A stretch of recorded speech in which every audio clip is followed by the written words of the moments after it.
Well, it's that time for council preview. It's the beginning of the month, which means it's the first council meeting here in the month of May. It's going to take place on the 13th at 6 o'clock. We have quite a few items on the agenda. I have Lois Teestrake, our mayor, as well as Steve Barg, our city administrator. Good to be here as always, Tom. They've got all the great information here to provide to you guys all, so you can be informed before that meeting takes place on Tuesday. So why don't we get right into it, Mayor? You're going to have a proclamation. I am going to have a proclamation. It's going to be read just a little early because our next meeting is after Memorial Day. So don't forget to come to the Memorial Day Parade starting about 9:20, 9:30. By St. John's, and it goes all the way up to the cemetery, and then the program will start at 10:15 at the cemetery, and I will be reading a proclamation for Memorial Day, which is part of my heart. My dad was in the service, and it's all good, and if you can come to it, trust me, you'll absolutely love it. It's just a great day for people to come together and see what's happening, and maybe shake the hand of a veteran, or just thank them, or smile. It's so important to honor those who have served. In fact, there's the honor flight. You've been recently been on an honor flight. That must have been quite an experience. Absolutely. Great experience, yes. All right. Well, thank you for that. We'll look forward to that proclamation here on Tuesday. And you'll be reading it as well at the event, I believe. Yes, I will be. Right? Okay. Yes, which, of course, is Memorial Day. Yeah. Correct. Yeah, that's right. That's coming up fast. Coming up very fast. Yeah. Well, Although the recent weather makes it feel like we're getting closer to summer, doesn't it? Yes. Yeah, yes. I was just going to say, the weather makes it another... All right, let's talk about Board of Public Works on the consent agenda here, Steve. This has to do with approval of some architectural and engineering services for the Wildwood Plaza. Yeah, and actually we're going to talk about several approvals of projects here in a minute. A couple of big ones right off the top that we've been talking about lately. But the proposal for architectural and engineering services for Wildwood Plaza, some people know it as the Buffalo Building. We've called it that before, if you recognize it that way. And again, the plan is to take this 23,000 square foot building across from Hotel Marshfield, renovate it, and then move the police department down from their current location downtown into this facility. And it's a great opportunity. Again, just to remind people, we got the property donated to us for nothing. The individual took a tax write-off and provided it to us, and we're trying to upgrade it for a police station. So what happened, Tom, is a committee met as approved by the council, and it was made up of members of the Board of Public Works and staff and others.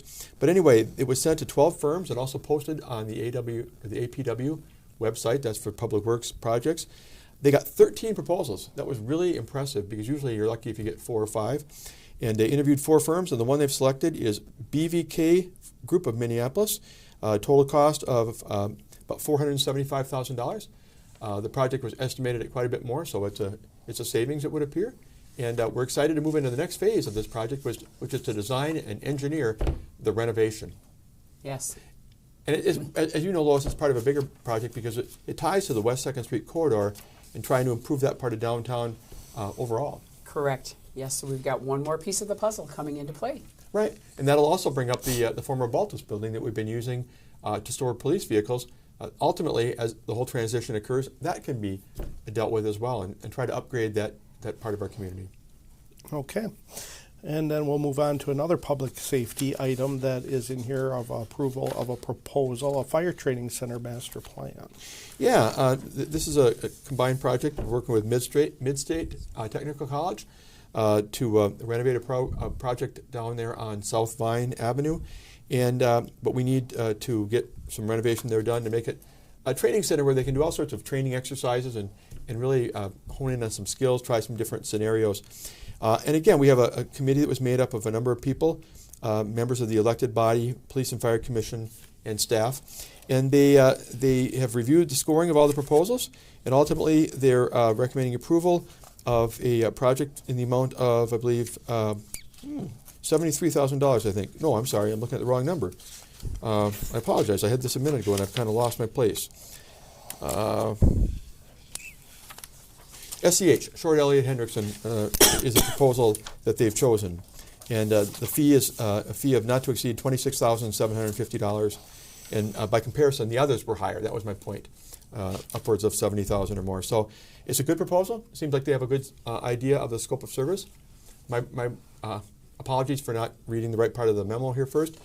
But if the council finds this acceptable, they'll get rolling on that and then spend the summer designing this project. So we'll have two major public safety projects that are going to help us in our community going forward at the same time. Alrighty. So is this partially with Midstate, you said? Yes. Yeah. Okay. This is to develop a comprehensive master plan for what the training center will be. And that kind of consulting help is very important so that we have a really a firm goal and a firm idea of what we're trying to accomplish and what it would look like. Okay. All right. And one last item under our consent that you had checked off to talk about would be the Brain Park Wet Detention Basin. Yeah, there's a geotechnical services needed for this project, and it's a project that's been talked about for quite a while. It's been on our radar, and that is to design a wet detention basin for that park. And two proposals were received. We want to go with a low one, and that is ECS Midwest LLC at the amount of $11,295. So that'll go forward. Can I mention one more, Tom? Please. I think I meant to mark a change order for the extension of the Brain Park pickleball court lighting, and I did give you a separate memo that you can take a peek at. I forgot to put it in my overall packet, but everybody's excited about pickleball courts. The pickleball courts, if you haven't seen them, look wonderful. But as Lois knows, and thank you again for your work on this, we've got the funds to do the lighting, and that's so important to make it usable into the evening for tournaments and other activities. So anyway, we have a company lined up to do the work, Merkel, locally here. But the contract that they signed with the city said they had to have it done by May 23rd. They've let us know that there's some problems with getting some of the supplies and what they need to do this, some supply chain things. So they were asking for a 30-day extension, and the Board of Public Works is supportive. I've heard from the Park and Recreation Director since that time that they may not need the 30 days, or not all of it certainly, but we want to give them a little bit of leeway to make sure they can do it. And then summer with pickleball courts and lighting. Correct. I think what that'll do for our community. I just can't hardly imagine. They already have one or two tournaments, from what I hear, already in the books. So that'll just bring them up one more step. How great. Yay, good for us. Another wonderful amenity. Absolutely, absolutely, yes. And thank you to pickleball people for what you are doing for the community also. We have a lot of tireless volunteers working on projects. I think we know about the Greasy Park one, where they're looking, in fact, I understand they've raised up a tremendous amount of money for playground equipment. Yes, sir, absolutely. And, it all goes to show what the mayor's talked about before, Tom, that what makes up a community, I mean, the council's important, the mayor's important, staff is important, but really it's the entire community that makes Marshfield special. That's right, exactly. Thank you all. All right. Let's get in some of those action items that you have. You've got quite a few here. It's a pretty lengthy agenda, but I don't think all of them are going to take a lot of time. But we'll see. Boys and Girls Club, they're going to present where they're at here. They're coming to Marshfield, as I understand. Yeah, they've been working on this for a while. It stemmed from the Portage County Boys and Girls Club, a desire to get a club going here in Marshfield. And there's a lot of support for it. It seems like they've got donors and people willing to be part of this. They've been looking for a place to operate from. And I think ultimately they may want to look someday at building their own site, but right now they want to get going here in our community. And they found Grant Elementary as a place to begin. And but I know, Lois, you've met with them before. You've talked to them before. They really have a heart for trying to make this work in Marshfield. Yep, they're going to start with about 100 kids that first summer. Then they're going to transition over to Lincoln School for the school year. And then hopefully from there they can find some land or find an existing building to make this work. Yeah, I was just taken back when I had the option to go over and see the Boys and Girls Club. I didn't realize what was all about it. And the people that they can help, my gosh, the kids, the parents, because it's all that fall through the cracks. Parents have to work till 5 o'clock. The kids from 3:30 to 5, what do you do? So it's just a big help. And the community, again, is so supportive. I'm just so excited to be part of this whole project.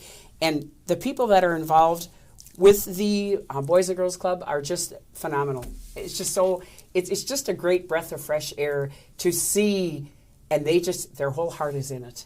So you've actually seen the one over in Stevens Point? Yes, and it's absolute. You will not believe it. Google it up, everybody, and just see what they do. You won't believe it. Yeah, they're quite large. Yes, they have are. another area in Plover, which is all part of that. Yep, and they have one in Rapids. Yeah, They have a big Rapids, Boys and Girls very Club. big one. Beautiful, yes. Yeah, that they worked with the Y on. Yep. Yeah. And then even Wausau, although they're not the same, has one as well. So Correct. I had a chance to go through that in the 90s. So yeah, I'm glad to see Marshfield have it. I've been a part of it with my kids when I lived in Clover.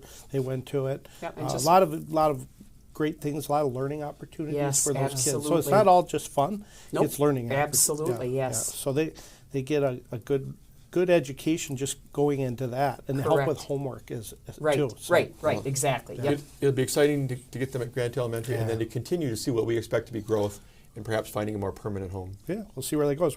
Looking forward to that presentation. Business Industrial Parks, the new Mackey Business Development Director is going to join us, Sierra Heffron. Yeah, I think we've all three met her, and she really has some good experience from Milwaukee area. Mm-hmm. She was involved with economic development there.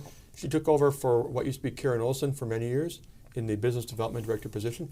And council's been asking, a couple members in particular, for an update. Where are we at with our industrial park and our business park? We hear about this company might come here or this one's building here. But let's take a look at what we have today, what parcels are remaining, where's there opportunities yet to build, and just look at the TIF district kind of thing. So she's going to give us an overview and get people caught up to speed about where we stand today in May of 2025. And I think Sarah is going to be a great asset to the community. Yes, I had a chance to sit with her and learn a little bit about her and what her plans are, and what we can do to help assist. Yes, another new efforts. flavor for the city of Marshfield. Because we want to be able to get the information that they do Correct. onto our website, and we're going to be working on that. But she's going to be presenting some of that to the council before. So looking forward to that. And she's got big shoes to fill with Karen Nelson leaving, but I think all three of us and many other people have already seen some things in her that make us very excited Absolutely. to work with Sierra. Great. So we'll do that on Tuesday night. Yep. You have another piece in here, and it's long here. I was trying to read about transferring $2,800 in donations. Oh, this has to do with the portable toilets that we received as a donation, right? Is it the toilets or the money for the toilets? The money for the toilets. Okay. And I want to commend Council Member Natasha Tompkins. She has kind of a passion for the fact that some of the outlying parks, the smaller parks, don't have portable facilities. And was able to work to get $2,000 from the Community Foundation in town and another $800 from Walmart.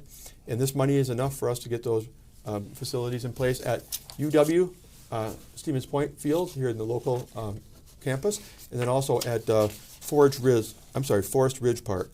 So those will be good improvements. And thank you, Natasha, for your work in making that happen.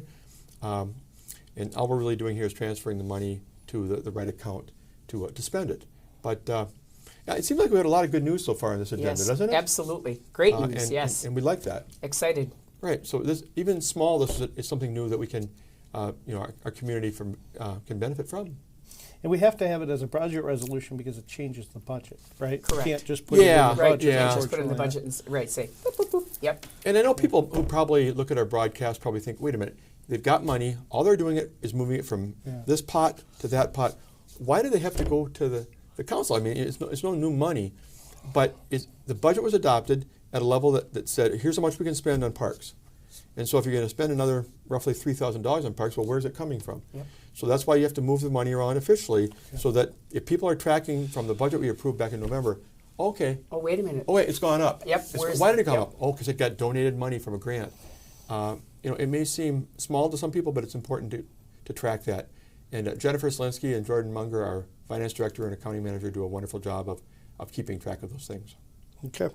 Well, we got another budget resolution of changing or transferring. It's not really adding, it's just transferring some money out of your budget to help in a recruitment of a position. Yeah, actually into my budget, and I put $30,000 for right now. That may be modified to some other number, $25,000. What's going on here is the council was asking for an update, or the Finance, Budget, and Personnel Committee was asking for an update. Where are we at with the vacant positions we have here?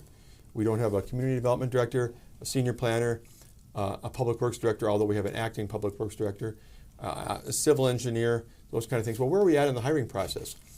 And Sarah Dressel, our human resources director, made a great presentation the other night and walked through. And one of the things that she said is, if the council would be willing to authorize funding, we could look at getting a professional recruiting firm to help us on one of these jobs.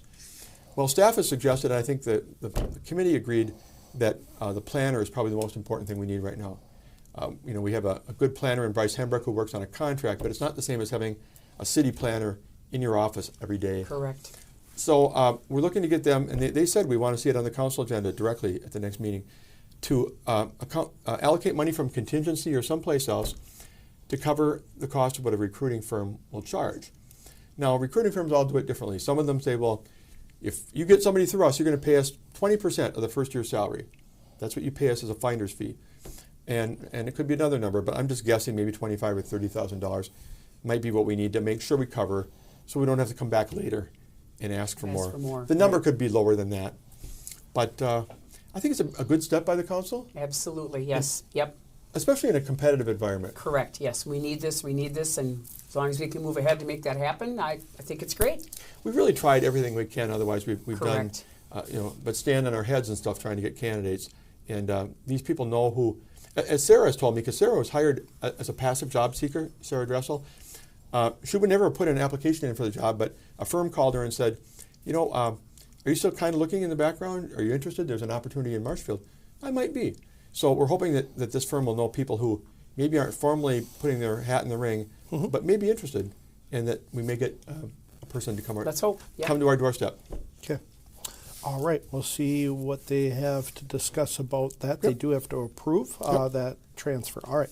Engineering services contract. This has to do with redesign of Vine Avenue, 2nd Street to 4th Street. Yeah, and this is a state project. We call it a state project because it's getting grant money, and I believe they cover 80% of the cost. We cover 20%, but we are responsible for some of the engineering costs as well. So we've gone out looking for proposals, and the one we want to choose is REL. Robert E. Lee, for the job. The total cost is about $400,000. Our share will be 20% of that, so $78,000 would be our tab. And the total project cost is about $2.7 million.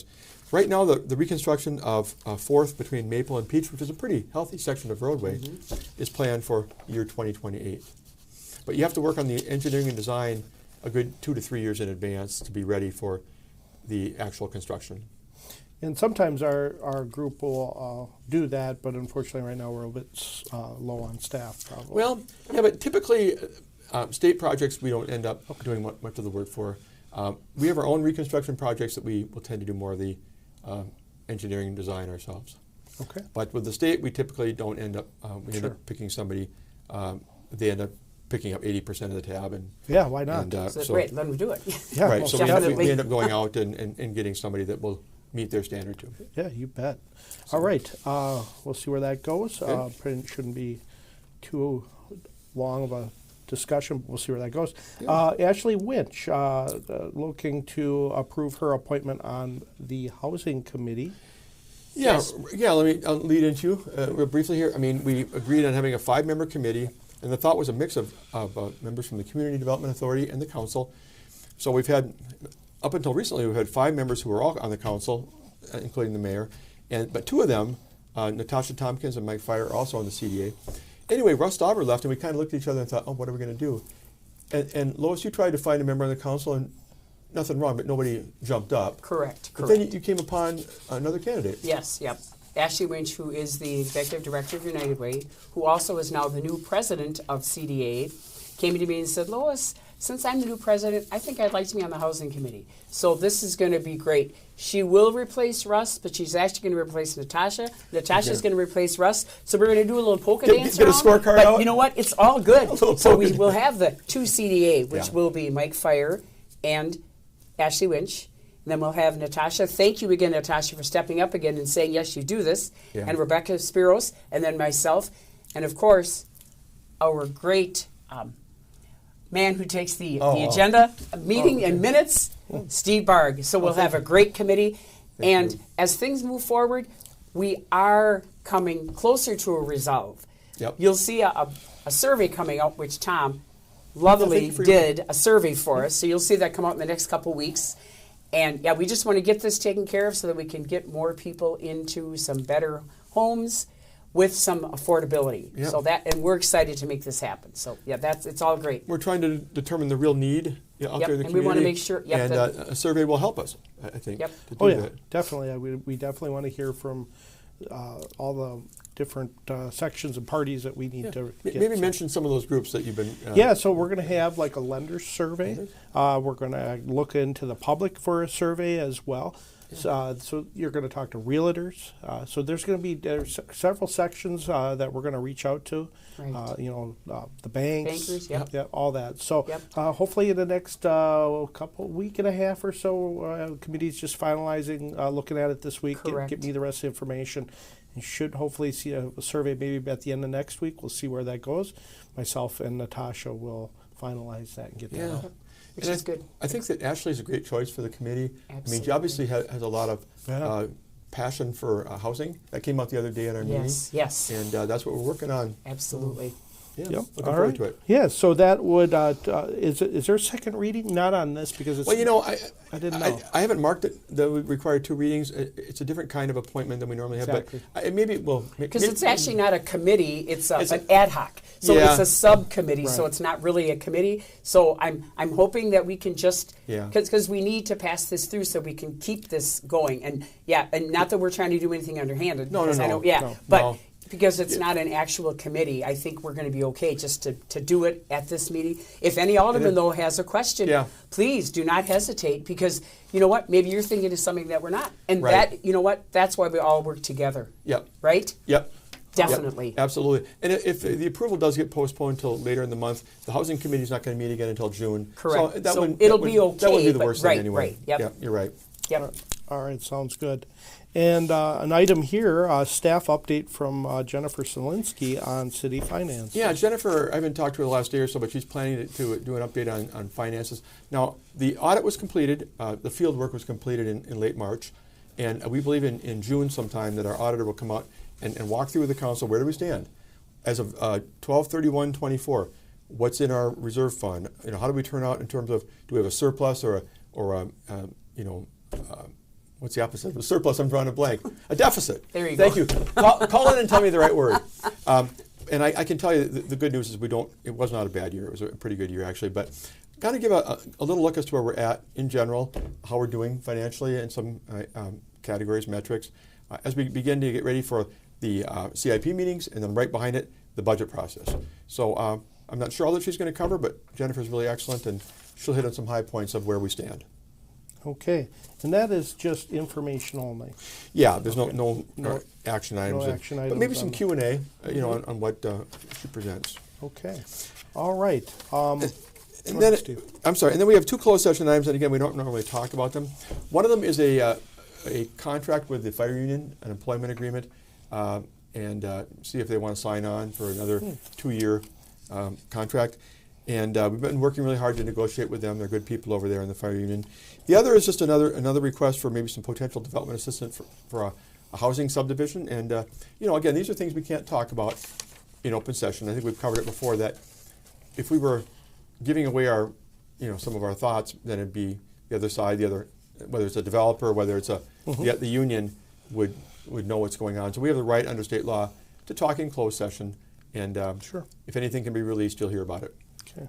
Well, that's really the agenda that we have, but I do have a couple questions since we have a few minutes. Yeah, sure. Anything that you can share on the Weinbrenner property that we have, not the new, but the old? Is there anything happening that I'm public jump information? In quickly. Go for it. We came home from Madison. I was there yesterday for a training, and as we came into the south end of Marshfield, guess what? It's almost halfway enclosed already. Oh, wow. So how exciting is that? So I'm going to have to go out there and take a picture and send it to Jeff, the president of Weinbrenner, which I know he visits often because he wants to see the progress. So I don't even know who's more excited. Him, me, Steve, you, whatever. We're all just anxious for this to happen and just so happy again that we were able to come to the agreement to keep it here and just, oh my gosh, it's just it's so neat to see things happening. And the people that ask me questions and I can answer them, what's out there? This is pretty cool, I think. Yeah, definitely. And even you can drive it right on the road and they have the prime spot. Yeah. This has been kind of vacant since 1999. And when I talked to Jeff the first time, I said, Jeff, you guys are lucky because you're going to get prime spot here. And he's like, yeah, that's right. And they're going to need it with what they're doing with their facility. So wait until you see what's happening. I mean, it's just, oh my gosh, yeah, we'll be doing more updates, but it's too exciting not to get excited about, right? 100-year local company. I mean, the whole thing is it's just a great story. It really is. So, oh my gosh, yes. Well, and as far as what's going on at the old one you're talking about, Tom, we're still working with a company called J. Jeffers out of Milwaukee, and we haven't gotten an agreement yet, but you can expect within the next 4 to 6 weeks we'll be in front of the council and the Community Development Authority too, talking about where we're at and what the project might look like, getting feedback from the elected officials, and we'll go from there. I think we're coming close to a position where maybe we can recommend potentially approval of moving forward with them. But just because you have a great developer and you have a project that you can develop doesn't mean you have full agreement. So, what do they need from the city to make this work? What's it going to look like? How many units are there going to be? Is there affordable housing, or what's it going to be? Still working through some of those details, but correct. Look for an update in the next 4 to 6 weeks and a joint meeting during that time with the Community Development Authority and the council. Okay. And Mayor, there's going to be the Mayor's Breakfast. It's called that again. Yes, sir. That's coming up not too long from now. Not too long from now. Nope. We'll have a council meeting before then, we can take a little sneak peek into the 30th of May at 5 a.m. Actually, let me see. They start at 5:30. Excuse me. They start. Wow. I'll have to be there at 5. Yeah. So we'll serve breakfast from 5:30 till 9:30, 3 shifts, and we'll just do our thing and have some fun. And there's a lot of stuff happening that weekend. Go to the MAC website. Go to, of course, to our website. You can see. One thing I want to do, encourage. Look at the city website page. Again, that little circle with the envelope. Click on that. Click. And it'll give you all the information that the city's got that we can share with you by messaging, by emailing. I have both because then I know everything. I've got, if I don't have my email with me, I can see it as a message. So it just shows what we do in the city and so much that's happening.